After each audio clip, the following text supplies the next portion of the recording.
السلام عليكم شباب، ربي يوفقكم. هواي سألتوني شباب عن العلف البياض اللي قاعد نطيل الدجاج.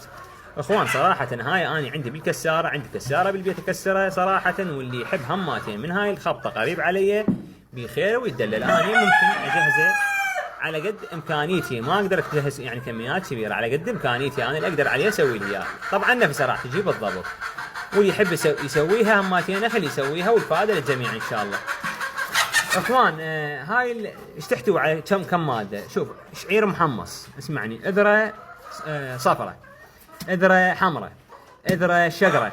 طبعا هذني يعرفون ابو العلف، يعرفون هاي الاسامي، كوما انواع اذره اخوان اكو. هاي كل حبه لها فائده صراحه. عندك اذره امريكيه سوداء، عندك قرطم، عندك اللهم صل على محمد وال محمد، اذره بيضاء، عندك فاصوليا، عندك بزاليا، عندك ماش، عندك بذرة الشيا. شنو فائدة بذرة الشيا؟ بذرة الشيا تمنع الكوكسيديا عفوا.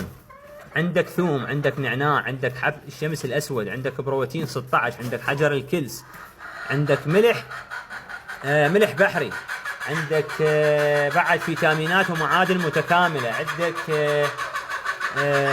باقلة بيها هماتين مجروشة. بس كل اخوان صراحة كل من اكو الى نسبة تخليه هماتين، الى نسبة تخليه. ان شاء الله هم اشرح لكم في فيديو ثاني.